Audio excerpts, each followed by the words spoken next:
up next, I've got from the Left Communist Workers' Party of Iraq, Issam. Issam, enlighten us. Hi, comrades. Can you hear me? Yes. Okay. Happy May Day, everyone. My name is Issam Shukri. I'm from the Left Worker Communist Party of Iraq.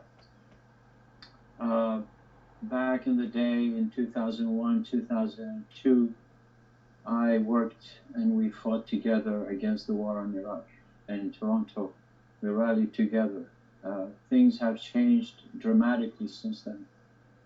And I left for Iraq to do my work there, and involved in defending the civility and the unity of the people of Iraq against the barbarism that prevailed after the war, the invasion of the US there.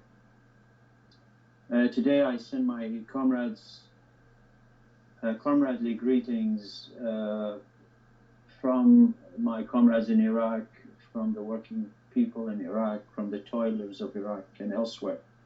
And I send you their good wishes and wishes of good health. This Labor Day, comrades, is celebrated whilst human society is facing two unprecedented crises. One is more dreadful than the other. The first one is the mass death of thousands of people. It's unbelievable as a direct result of infection with the deadly virus. And second is a crisis of unemployment, hunger, starvation, poverty, and insecurity. Hundreds of millions of people who are already below poverty line, whatever that line is. I don't know how they define this, because I believe 100% are under the poverty line, are suffering now probably tenfolds their so-called normal conditions. The COVID-19 virus has severely impacted the elderly, as you know, fragile health people, children, and the originally sick. The people diagnosed with the virus almost reached 2.5 million, while nearly 200,000 people have been killed worldwide. This is a big shame that we let this happen. This is one of the atrocities, a silent atrocity that is being committed against humanity by the capitalist class. The capitalist system is the main cause and the perpetrator of this situation, including the death of hundreds of thousands. The issue is not related to the trivial question that are circulated in the ultra-right-wing media, which talks about where does it come from geographically, where did we spot the virus, who made it. This is all bollocks. In today, the lack of masks and the simplest means of personal protection, especially for health workers and those working in senior homes, is shameful. It is a fact that 20% own more than 80% of global resources, yet there is a huge lack of testing kits, hospital beds, respirators, or enough health workers due to austerity measures. I'm not talking about Iraq, I'm talking about literally everywhere. 20% or less, we call them in our literature the 1%, is spending billions of dollars on the defense of the corrupt and exploitative system. They spend billions of dollars literally on armies, on weapons to invade countries like Iraq, paid media to spread lies and propaganda and brainwash people's minds, and on religion and its institutions to spread fatalism, division of people, despise of science, and rational thinking, and so on and so forth. I'm not going to talk about the destruction of the environment here.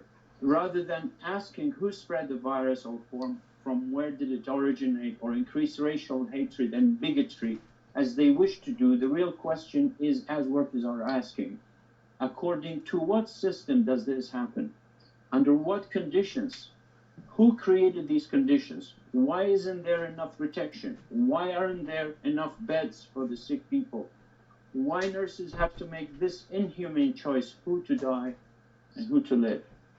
Who is responsible for creating inequality that resulted in the death of millions of people, or infection of millions of people, but less than 1 million people died? These are the questions that being the workers around the world and the workers are asking. In Iraq, the society is suffering from the rule of religious, sectarian, nationalist, and ethnic militias, lack of civil society and rights. Iraq society face an epidemic silently due to lack of any governmental service whatsoever. No governmental support for the Iraqi people. They give them 30,000 Iraqi dinars, which is about $100.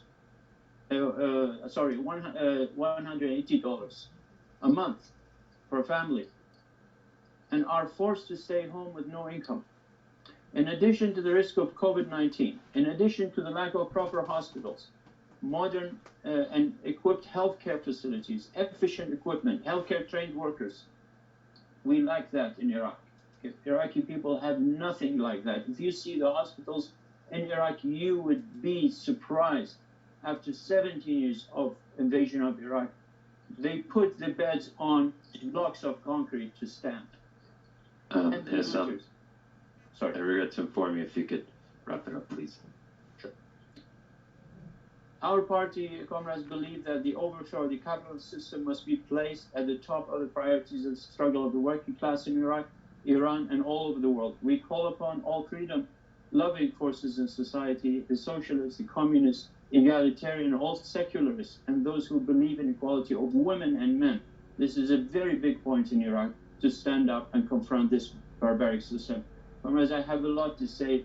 I really appreciate the opportunity that these comrades gave me, Jahan, Tai, and Bruno, and long live Mayday to all, and long live socialism. Thank you very much.